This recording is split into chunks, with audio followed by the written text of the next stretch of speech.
محترم بھائیو اور عزیزو، اللہ تبارک و تعالیٰ نے انسانیت کی بھلائی کی خاطر نبیوں کو بھیجا اور ان کے ساتھ ساتھ کچھ کتابیں بھی اتاری، احکامات دیے ایک ایسا ہے جس کا مقصد صرف یہ رہتا ہے کہ ساری انسانیت صحیح راستے پر آ جائے، انسانیت کا فائدہ خیر دنیا اور آخرت اچھی ہو، یہاں تک کہ انسان اپنی زندگی کو کامیاب کرے، آخرت اس کی اچھی ہو، جہنم سے بچ جائے، جنت کا مستحق ہو۔ یہ مقصد اللہ تعالیٰ کا انسانیت کے ساتھ ہے۔ ساری انسانیت کو اللہ تعالیٰ چاہتے ہیں کہ وہ صحیح راستے پر آئے، اس کے لیے مسلسل انبیاء علیہ السلام کا ایک سلسلہ آتا رہا، ایک کے بعد ذکر، ایک کے بعد ذکر، ایک کے بعد آخر میں سرکار دو عالم صلی اللہ علیہ وسلم آئے۔ تو آپ کا دین چونکہ قیامت تک رہنے والا ہے، اس وجہ سے آپ کو قیامت تک کی ذمہ داری دی دی اللہ نے، قیامت تک کے سارے انسانوں کو صحیح راستے پر رکھنا اور ان کو صحیح راستہ بتانا، یہ آپ کی ذمہ داری ہے۔ اسی وجہ سے نبوت آخری نبوت ہوئی، اب کوئی نبی آنے والا نہیں ہے، لیکن نبوت ختم ہونے کے بعد اللہ تعالیٰ دنیا کے اندر قیامت تک قرآن کریم کو بھیجا تاکہ قرآن کریم سے لوگ قیامت تک فائدہ اٹھائیں، انسانیت کی بھلائی ہو، یہ آپ ہمیشہ چاہتے ہو۔ اسی وجہ سے مکی زندگی کے اندر آپ تکلیفیں برداشت کرتے رہے، لیکن ہر لمحہ ہر وقت جو ہے آپ نے انسانیت کو صحیح راستہ بتایا۔ ایک زمانہ ایسا آیا کہ مکے کے لوگوں نے آپ کو اتنی تکلیف دی کہ آپ کا بائیکاٹ کر دیا، اور بائیکاٹ کر کے آپ کو مکے سے نکال دیا، اور معاہدہ سارے مکے والوں نے یہ معاہدہ کر لیا کہ سب لوگ حضور صلی اللہ علیہ وسلم سے، ان کے خاندان والوں سے بات نہ کریں، ان سے کوئی رشتہ داری نہ کرے، ان سے کوئی لین دین نہ کرے، اور وہ شہر کے اندر مکے میں نہ رہیں، مکے کے باہر چلے جائیں۔ چنانچہ معاہدہ ہوا، یہاں تک کہ معاہدہ ہوا کہ لکھا پڑھی ہو گئی، اور معاہدے پہ لکھ کر کے خانہ کعبہ پر لگا دیے۔ لیکن اس کے باوجود آپ نے معاہدہ لکھنے کے باوجود بھی آپ نے کوئی جو ہے مکے والوں سے کوئی لڑائی جھگڑے نہیں کیا، نہ مکے والوں نے کوئی دباؤ ڈالا۔ آپ اور آپ کا خاندان جو حضرت ابو طالب اور جتنے آپ کے چچا تھے، جتنے خاندان والے لوگ تھے، جتنے ہاشمی خاندان تھا، وہ سب کے سب شاہ ابی طالب کے چلے گئے۔ یہ مکے والوں کا بہت بڑا ظلم تھا، دنیا میں ایسا ظلم کبھی نہیں ہوا کہ شاہ ابی طالب میں شاہ ابی طالب مکے سے باہر ایک گھاٹی ہے، گھاٹی یعنی چاروں طرف سے پہاڑ ہیں اور بیچ میں نیچے جگہ ہے، اس کو شاخ کہتے ہیں گھاٹی کو، گھاٹی کہتے ہیں ایسی جگہ کو جہاں چاروں طرف سے پہاڑ ہو اور بیچ میں جگہ ہو، اس کو بولتے شعبیہ۔ اور وہ حضرت ابو طالب کے نام سے مشہور تھا وہ علاقہ، اس کو شعب ابی طالب کہتے تھے، حضرت ابو طالب کی گھاٹی، اس نام سے مشہور تھا وہ علاقہ۔ تو ان لوگوں نے طے کیا تھا کہ آپ جا کے شعب ابی طالب میں رہے، مکے میں نہ رہیں، یعنی صرف اس وجہ سے کہ آپ انسانیت کی بھلائی بتاتے تھے اور ایک اللہ کی عبادت کرنے کے لیے حکم دیتے تھے۔ ایک اللہ کی عبادت کا اتنا بڑا جرم ہوا، صرف اس مقصد کی خاطر کہ سارے انسانوں کو آپ جہنم سے بچانا چاہتے تھے، اور کچھ توحید پر ہر ایک کو لانے کی کوشش کی، آپ کی توحید پر آ جائیں تو ساری کی سب کی زندگی بن جائے۔ وہ چونکہ سارا مکہ آپ کا خاندان تھا، آپ کے رشتہ دار تھے، دوست احباب تھے، مکے میں ساری زندگی گزری، اور سارے لوگ آپ کو جانتے تھے، پوچھتے تھے، سب کو یہ یقین تھا کہ محمد جو بات کہہ رہے ہیں وہ صحیح ہے، لیکن اس کے باوجود بھی اس قدر دشمنی صرف اس وجہ سے کہ وہ ایک اللہ کی دعوت دیتے تھے، بس ایک اللہ کی عبادت کا، توحید جس کو کہتے ہیں، توحید کی طرف بلاتے تھے آپ، اس وجہ سے سارا مکہ مخالف ہوا، اور آخر میں آپ کو یہ حکم دیا کہ آپ مکہ چھوڑ کے چلے جائیں۔ تو مکے سے چھوڑنے کا مطلب یہ نہیں تھا کہ کسی دوسرے شہر میں جائیں، بلکہ مکے کے قریب گھاٹی میں آپ اپنی زندگی گزاریں۔ یہ آپ کے ساتھ معاملہ ہوا۔ تو شعب ابی طالب ایسا خطرناک علاقہ تھا کہ وہاں آپ 3 سال رہے، 3 سال۔ حضرت خدیجہ الکبریٰ اور بچے، آپ کے 4 بچے، حضرت علی اور خاندان کے لوگ اور رشتہ دار، حضرت ابو طالب بھی خود ساتھ میں تھے، چچا، اور دوسرے چچا بھی ساتھ میں تھے۔ ایسا پورا کا پورا خاندان جو کئی 100 آدمیوں پر مشتمل تھا، شعب ابی طالب نے زندگی گزاری صرف اس وجہ سے کہ آپ انسانیت کی بھلائی چاہتے تھے اور ایک اور توحید کی دعوت دیتے تھے، بس صرف اس وجہ سے۔ لیکن آپ نے وہاں رہنا گوارا کیا، لیکن مکے والوں سے دشمنی نہیں کی، مکے والوں کو ناراض نہیں کیا، ٹھیک ہے، کہا کہ ٹھیک ہے ہم وہاں رہیں گے۔ تو ایسے جگہ آپ 3 سال گزارے ہیں کہ اوپر جو ہے آسمان، نیچے زمین، باقی کوئی سہارا نہیں تھا شعب ابی طالب میں۔ آپ کی زندگی کا سب سے خطرناک دور شعب ابی طالب میں زندگی 3 سال گزارنا ہے۔ آپ کی زندگی کا یہ سب سے خطرناک دور تھا، نہ پانی تھا، نہ کھانے کو تھا، نہ کوئی رشتہ دار تھے، نہ کوئی دوست احباب، نہ کوئی درخت تھا، ساڑی چھاؤں تھی، اور نہ کوئی پینے کو پانی تھا وہاں، نہ کوئی باولی تھی، نہ کوئی نہر تھی، کچھ بھی نہیں تھا۔ ایسے جگہ آپ نے 3 سال گزارے ہیں صرف اس مقصد کی خاطر کہ کسی طریقے سے یہ مکے کے لوگ راضی ہو جائیں، تو ان کے اندر توحید آئے، یہ جہنم سے بچے، آخرت ان کی اچھی ہو، دنیا ان کی بہتر ہو، اس مقصد کی خاطر۔ تو آپ صلی اللہ علیہ وسلم نے انسانیت کی بھلائی کے لیے بہت سارے کام کیے۔ یہ سب سے پہلا آپ کی تکلیف کا اٹھانا تھا جو انسانیت کی خاطر آپ اٹھاتے رہے۔ 3 سال کے بعد کیا ہوا کہ وہ مکے پر جو معاہدہ لکھ کر کے لگایا گیا تھا خانہ کعبہ پر، اس کو دیمک چاٹ گئی اور وہ معاہدہ ختم ہو گیا۔ چنانچہ آپ کو خواب میں پتہ چلا، آپ نے خواب میں دیکھا کہ معاہدہ ختم ہو گیا۔ آپ نے مکے کے لوگوں کو بلایا اور کہا کہ دیکھو تمہارا جو معاہدہ تھا 3 سال کا، وہ ختم ہو گیا، اس لیے کہ جو معاہدہ لکھ کے لگایا گیا ہے وہ معاہدے کی مدت ختم ہو گئی۔ چنانچہ سارے لوگ جمع ہوئے، دیکھا کہ واقعی معاہدے کو دیمک نے چاٹ لیا تھا اور دیمک نے اس کو ختم کر دیا تھا، اس وجہ سے معاہدہ ختم ہو گیا۔ اس کے بعد آپ 3 سال کے بعد جب شعب ابی طالب سے اس گھاٹی سے آپ شہر میں داخل ہوئے، یہ بہت خطرناک زندگی تھی، صرف اس مقصد کی خاطر کہ انسانیت کی بھلائی ہو، اتنا آپ برداشت کرتے تھے اور انتہا تکلیفیں اس میں آپ نے اٹھائی۔ اسی وجہ سے آپ انسانیت کی خاطر یہ کام کرتے تھے، یہ کیا آپ نے۔ پھر مکے میں آ کر کے پھر جب آپ نے لوگوں کو بات بتائی، لوگوں کو سنایا اپنے سارے حالات، اور لوگوں کو جب توحید کی دعوت دی، الحمدللہ مکے کے اندر ایمان پھیلنا شروع ہو گیا۔ پھیلتے وہ تقریباً 300 کی تعداد ہو گئی ایمان والوں کی۔ اللہ تعالیٰ وہاں مسلسل مدد کرتے رہے۔ اللہ کی جو مدد آتی ہے اصل میں دین کی خاطر، اللہ کی خاطر یا انسانیت کی خاطر، اللہ کی تکلیفوں کو برداشت کرنا، اس وجہ سے اللہ کی مدد آتی رہی۔ اسی میں آپ نے بہت محنت کیا، اور اس کے بعد جو ہے کچھ دنوں سے آپ چاہتے بھی تھے کہ میں مکہ سے منتقل ہو جاؤں، لیکن کیونکہ شریعت کا حکم، اللہ کا حکم نہیں تھا، اس وجہ سے آپ منتقل نہ ہو سکے۔ تو آپ نے بعد میں جب اللہ کی طرف سے حکم آیا ہجرت کا، 13 سال آپ نے اسی تکلیف میں گزارا، 13 سال شدید تکلیف میں گزارا، لیکن آپ نے مکے والوں سے کوئی انتقام نہیں لیا، اور نہ مکے والوں پہ آپ نے کوئی چڑھائی کی، نہ مکے والوں کو ستایا، بلکہ مکے والوں کے ساتھ آپ ایک اخلاق، ہمدردی، محبت کا برتاؤ کیا کرتے تھے۔ ہر آدمی اور عورت اگرچہ کہ آپ سے تکلیف دیتے تھے، لیکن آپ ہمیشہ ان کے ساتھ برتاؤ کرتے تھے۔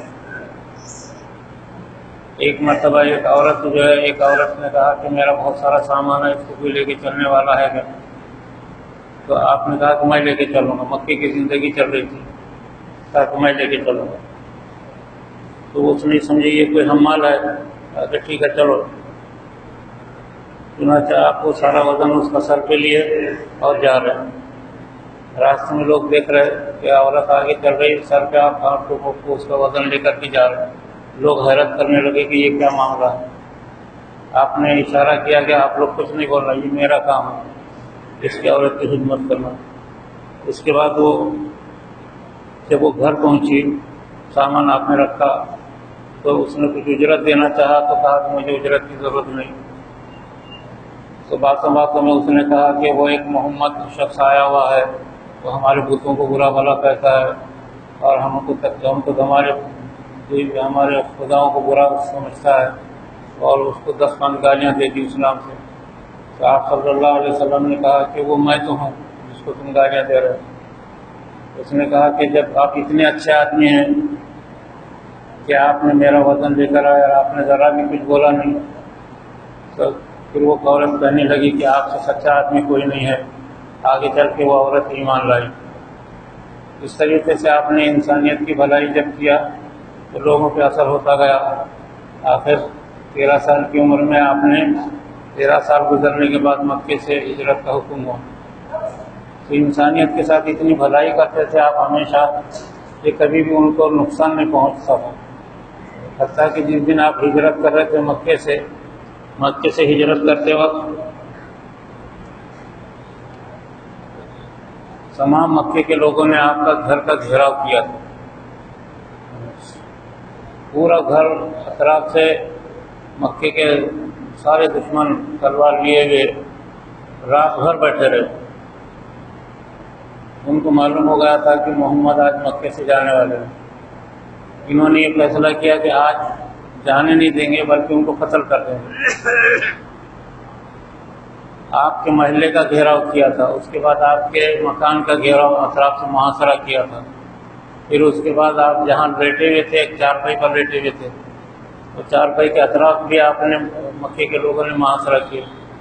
لیکن اس کے باوجود بھی آپ نے ان لوگوں کو کچھ کہا برا بھلا نہیں کہا، بلکہ ان کو یہی آپ دعا دیتے رہے کہ تم لوگوں کو کچھ ہدایت ہو جائے، صحیح راستے پر آ جائیں، انسانیت کی خاطر آپ کرتے رہے۔ لیکن وہ لوگ نہیں مانے۔ بہرحال آپ پر اللہ کا جب حکم آیا تو اس محاصرے سے 3 محاصرے تھے آپ کے اطراف میں، آپ کے چارپائی کے اطراف میں، آپ کے گھر کے اطراف میں اور آپ کے محلے کے اطراف میں۔ لیکن تینوں محاصروں سے آپ اللہ کے حکم سے نکل گئے رات میں، اور رات میں وہاں سے نکل کے سیدھے خانہ کعبہ گیا۔ اور جانے سے پہلے آپ نے حضرت علی کو بلایا، کہا کہ تم یہاں سو جانا، اور اس چارپائی کے نیچے لوگوں کی امانتیں رکھی ہوئی ہیں، میرے پاس ان لوگوں نے جو امانتیں دیا تھا وہ میرے پاس ہیں۔ اس میں کچھ پیسہ نہیں تھا، سونا تھا، سونا ہیرے جواہرات تھے۔ یعنی لوگوں کو اتنا اطمینان تھا، دشمنی ضرور کرتے تھے لیکن اتنا یقین تھا کہ محمد ایماندار ہیں، تو اپنی امانتیں لا کے آپ کے پاس رکھ دیا کرتے تھے۔ امانتوں میں سونا، چاندی، ہیرے جواہرات لا کے رکھتے تھے آپ کے گھر میں۔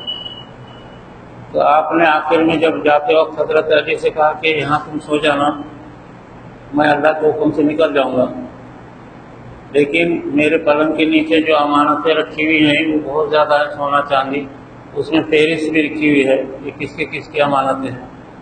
میرے جانے کے بعد تم یہ امانتیں ان کے گھروں تک پہنچا دینا۔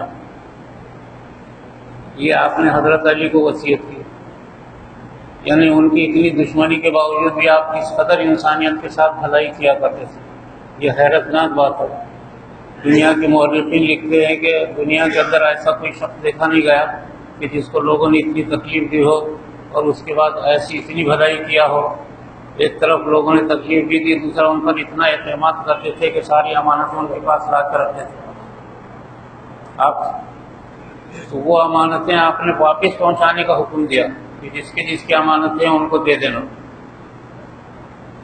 چنانچہ آپ تو خیر نکل گئے، لیکن حضرت علی رضی اللہ تعالیٰ عنہ نے دیکھا سونا چاندی ہیرے جواہرات تھے، اس میں لسٹ تھی، فہرست رکھی ہوئی تھی۔ اس فہرست کے حساب سے دوسرے دن آپ نے ساری امانتیں ان کے گھروں کو پہنچائی اور کہا کہ یہ آپ نے رکھا تھا، یہ آپ کی چیز، یہ آپ نے رکھا تھا، آپ کی چیز، ایسی پوری امانتیں دے دی۔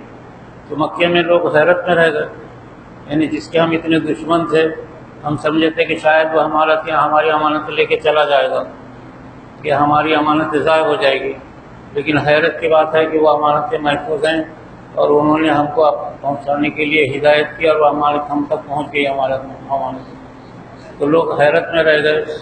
مورخین لکھتے ہیں کہ دنیا میں ایسا حیرت انگیز واقعہ کہیں دنیا میں نظر نہیں آتا کہ اس قدر جو لوگ دشمن ہونے کے باوجود بھی آپ نے ان کی امانتیں ان تک پہنچائی۔ یہ انسانیت کی خاطر تھا، آپ کے ہر کام انسانیت کی خاطر تھے۔ اسلام نے ہمیشہ انسانیت کی بھلائی کا حکم دیا ہے، اس وجہ سے آپ صلی اللہ علیہ وسلم نے مکے سے ہجرت کرنے سے پہلے اس طریقے سے وصیت کی اور اس پر عمل بھی ہوا۔ پھر آپ اپنے حساب سے نکل گئے، آپ خانہ کعبہ گئے، خانہ کعبہ سے نکل کر کے آپ غار ثور پہنچے اور غار ثور سے 13 دن سفر کر کے مدینہ منورہ میں داخل ہو گئے۔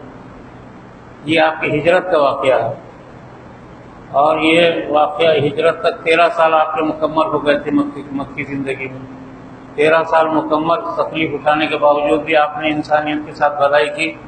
اسلام اسی کا حکم دیتا ہے، اسلام میں یہی طریقہ چلتا ہے کہ کسی کو تکلیف نہ دیں۔ ہمارے پاس عام طور سے پڑوسوں کو تکلیف دینا، رشتہ داروں کو تکلیف دینا، یا کسی کا مال لیے اس کو تکلیف دینا، یا کسی نے اپنے کو تکلیف پہنچایا اس کو تکلیف دینا، یہ اپنے پاس ماحول معاشرہ اس قدر خراب ہوتا چلا جا رہا ہے کہ ہم نے اپنے ہاتھوں سے اسلام کو مٹانے کی کوشش کی۔ اسلام جو ہے اس سے مٹ رہا ہے کہ ہم نے لوگوں کے ساتھ بھلائی نہیں کیا، ہمیں دنیا میں ہمدردی کرنا چاہیے۔ عام طور سے بھائیوں نے بہنوں کا حصہ کھا لیے، عام طور سے جو ہے میراث میں حصہ داری جن کی تھی ہم لوگ ادا نہیں کرتے، رشتہ داروں کا جو حق تھا وہ ادا نہیں کرتے، اسی طریقے سے جس سے لین دین ہے ہمارا ان کے ساتھ بھلائی نہیں کرتے۔ عام طور سے لوگ مزدوروں سے کام لے لیتے ہیں، ان کے پیسے نہیں دیتے۔ یہ حیرت کی بات ہے، عام اچھے لوگوں کو میں نے دیکھا مزدوروں سے مزدوری لے لی اور اس کے بعد ان کی مزدور دینے کا جب وقت آیا تو بولے کل آ جاؤ، پرسوں آ جاؤ، یہاں تک کہ ٹارتے وہ مزدوری دیتے ہی نہیں۔ لوگوں کے ساتھ اس قدر انسانیت کے ساتھ نقصان پہنچاتے ہیں، یہ ہمارا کام صحیح نہیں ہے۔ دنیا کے اندر ہم ہر ایک کے ساتھ بھلائی کرنے کی سوچیں، ہم آپس میں ایک دوسرے کے ساتھ بھلائی نہیں کرتے تو دنیا میں دنیا کی انسانیت کے ساتھ کیسے بھلائی کریں گے؟ اسلام جو دنیا کے اندر پھیلا ہے مسجد کی اذانوں سے میناروں سے نہیں پھیلتا، بلکہ ہماری بھلائی ہمارے اخلاق کردار سے دنیا کے اندر اسلام پھیلتا ہے۔ تو ہم اس کے لیے ہم کوشش کرتے ہی نہیں کہ بھئی ہم لوگوں کے ساتھ بھلائی کا برتاؤ کریں، زندگی میں برتاؤ ہمارا صحیح ہونا چاہیے۔ اس وجہ سے اس کی وجہ سے دنیا متاثر ہوئی، اور دنیا کی قومیں وہ چاہے یہودی تھے، عیسائی تھے، مشرکین تھے، کفار تھے مکہ اور منکرین خدا تھے، دنیا کے اندر مختلف قومیں رہتی تھیں، لیکن دنیا کی ہر قوم ایمان میں داخل ہوئی، ہر قوم اسلام میں داخل ہوئی، اس لیے کہ یہ انسانیت نوازی یہ دنیا کے اندر ایسا اصول ہے کہ اس کی وجہ سے اسلام پھیلتا ہے، اسلام جو ہے پرورش پاتا ہے۔ ہمیشہ سے مسلمانوں نے ہمیشہ سے ایسا کام کیا ہے۔ ابھی جو واقعہ ہوا کشمیر کے اندر، اس میں کوئی شک نہیں، وہ بہت بدترین واقعہ ہے۔ اگر وہ واقعی وہ مسلمان تھے تو انہیں ایسا کام کرنا ہی نہیں چاہیے تھا کہ معصوم لوگ جن کے پاس کوئی ہتھیار نہیں، جن کے پاس کوئی حفاظت کا سامان نہیں، وہ اپنے گھومنے پھرنے کے لیے آئے تھے پہلگام میں، اور اکثر اس میں میاں بھی تھے، مسلمان بھی تھے، ہندو بھی تھے، سکھ عیسائی بھی تھے، لیکن اس کے ساتھ ان لوگوں کے ساتھ ایک نہتے لوگ جو گھومنے پھر رہے تھے، اس پر جن مسلمانوں نے دہشت گرد تھے، وہ مسلمان نہیں کہا جا سکتا ان کو، وہ پتہ نہیں دہشت گرد تھے کون سے مذہب کے تھے کیا تھے، لیکن ان لوگوں نے جو سیاحوں پر، عام لوگوں پر، چلنے پھرنے والوں پر جو حملہ کیا، یہ بدترین حرکت تھی۔ اگر وہ مسلمان تھے تو اسلام بدنام ہو جائے گا اس سے، ان کو یہ کرنا ہی نہیں چاہیے تھا ایسا۔ ان کو لڑنا ہے تو فوج سے لڑنا یا کسی اور طاقت سے لڑنا چاہیے، معصوم لوگوں سے لڑنا یہ بدترین چیز ہے، اسلام اس کو برداشت نہیں کرتا، اور اسلام میں مسلمانوں میں اس کے لیے کوئی جگہ نہیں ہے۔ یہ بدترین عادت ہے ایسے لوگوں کی جنہوں نے ایسی حرکتیں کی اور معصوم لوگوں کو جو ہے گولی مار کے ڈھیر کر دیا۔ یہ جو ایسے واقعات ہوتے ہیں اس سے انسانیت کو نقصان پہنچتا ہے۔ حالانکہ ان کو سوچنا چاہیے تھا کہ بھئی اگر لڑنا ہے تو کسی فوج سے لڑے، لیکن معصوم جو گھوم رہے پھر رہے، کھا رہے پی رہے اور تفریح کر رہے، اس میں مسلمان بھی تھے، مسلمان بھی مارے گئے سب۔ اب یہ کون لوگ تھے، کون سے مذہب کے تھے، کیا تھے، اور کیسے آئے تھے، کیا مقصد تھا اس کا، یا کسی نے ان کو چڑھایا تھا یا کسی نے ان کو جو ہے اس کام پہ لگایا تھا، وہ پتہ نہیں کون تھے۔ میرے عزیز دوستو، یہ بدترین واقعہ ہوا جو نقصان دہ ہے۔ اسلام میں اس کی کوئی گنجائش نہیں، اسلام اس کا قطعی حکم نہیں دیتا، اسلام اس کو بالکل منع کر دیتا۔ اسلام میں اس کی مذمت کی گئی کہ ایک انسان دوسرے انسان کو بلا وجہ تکلیف دے اور بلا وجہ مارے۔ اس وجہ سے تمام دنیا کے مسلمانوں نے، مسلم ملکوں نے بھی اس کی مذمت کی کہ یہ کام نہیں کرنا چاہیے جو ان لوگوں نے کیا ہے۔ اب وہ کون سے، یہ تو ان کو بعد میں معلوم ہوگا کہ یہ کون سے کیا تھے۔ میرے عزیز دوستو، اسلام میں ہمیشہ انسانیت نوازی، انسانیت کے ساتھ ہمدردی، اخلاق، محبت برتنا، لوگوں کے حقوق کو ادا کرنا، لوگوں کے ساتھ جو لوگوں کے ساتھ محبت کا برتاؤ کرنا، یہ ہمارے اسلام میں سب سے زیادہ اہم اور ضروری ہے۔ اتنے سخت احکامات شریعت میں انسانیت کی خاطر لائے گئے ہیں، اتنے سخت احکامات کسی اور جگہ نہیں ہیں۔ پڑوس کے ساتھ تکلیف دینے کے لیے جو ہے، یہاں تک کہ آیا کہ اگر کوئی پڑوس کو تکلیف دیتا ہے تو وہ گویا کہ اپنی ماں سے زنا کرتا ہے۔ اتنے سخت احکامات انسان نوازی کے، ہمدردی کے ہیں، اور اس کے خلاف ورزی کرنے کے ایسے سخت وعیدیں اسلام کے اندر ہیں کہ جس کی کوئی انتہا نہیں قرآن میں اور حدیث میں۔ میرے عزیز دوستو، دنیا کے اندر جو اسلام پھیلا ہے، ہماری انسانیت نوازی سے، ہمارے اخلاق سے، ہمارے کردار سے، ہماری بھلائی سے، لوگوں کے ساتھ ہمدردی کرنے سے اسلام پھیلا ہے اور قیامت تک پھیلتا رہے گا۔ اور جو لوگ اس کے خلاف کریں گے وہ اسلام میں نہیں سمجھے جائیں گے۔ اگر کوئی مسلمان کرتا ہے تو وہ اسلام میں نہیں ہے، وہ نہ معلوم کون سے مذہب کے ہوں، کسی کے بھی ہوں، جنہوں نے بھی یہ واقعہ کیا ہوا ہے، بہت بدترین ہوا ہے کہ معصوم لوگوں پر گولی چلانا یہ کوئی اچھی بات تھوڑی، یہ بہادری کی بات نہیں ہے، یہ بزدلی کی علامت ہے۔ میرے عزیز دوستو، اسی وجہ سے ساری انسانیت کے ساتھ بھلائی کرنا اپنی زندگی میں سیکھنا چاہیے ہم لوگ، اور ہر ایک کے ساتھ جو حسن سلوک اور لین دین صحیح، خصوصاً ہمارا معاملہ لین دین میں بہت ڈھیلا پڑ گیا ہے، لین دین ہمارا صحیح نہیں ہے لوگوں سے، اور جہاں معاملات بگڑتے ہیں لین دین کی وجہ سے بگڑتے رہتے ہیں۔ لین دین ہمارا اس قدر خراب ہو گیا کہ ہم ایک دوسرے کے ساتھ بھلائی نہیں کرتے، صحیح سے کسی کا مال لیا اس کو دیتے نہیں، کسی کے ساتھ بھلائی نہیں کرتے۔ میرے عزیز دوستو، یہ ہمارے اندر ہونا چاہیے، ایسے صفات پیدا ہونا چاہیے جس سے لوگوں کے ساتھ ہمدردی ظاہر ہو۔ اسی وجہ سے اللہ تبارک و تعالیٰ نے انسان کو جو پیدا کیا ہے ہمدردی کے واسطے پیدا کیا ہے، ورنہ عبادت کے لیے تو فرشتے اللہ کے پاس اتنے ہیں کہ جس کی کوئی انتہا نہیں، اتنے فرشتے رات اور دن اللہ کی عبادت میں لگے ہوئے۔ اللہ ہماری عبادت کا محتاج نہیں ہے، اللہ نے انسان کو اس لیے پیدا کیا کہ ایک انسان دوسرے کے ساتھ ہمدردی کرے، اس لیے انسان کو پیدا کیا، ورنہ ہماری عبادت ہے کتنی تھوڑی سی عبادت ہے، یہ کس کام کی ہے؟ تھوڑی سی عبادت ہماری یوں ہی منٹوں میں ضائع ہو جائے گی قیامت کے میدان میں۔ اس وجہ سے عبادت کا مقصد نہیں ہے، بلکہ انسانوں کے سینے میں ایک دل رکھا اللہ نے تاکہ وہ ہمدردی کرے انسانیت سے، اللہ کی مخلوق سے، جانوروں سے، پرندوں سے، یا اسی طریقے سے دنیا والوں سے، دنیا میں رہنے والوں سے، ہر ایک کے ساتھ بھلائی کا برتاؤ کرے۔ اسی لیے اللہ نے انسان کو پیدا کیا ہے، درد دل کے واسطے پیدا کیا انسان کو۔ علامہ اقبال نے کہا، درد دل کے واسطے پیدا کیا انسان کو، ورنہ طاعت کے لیے کچھ کم نہ تھے کروبیاں۔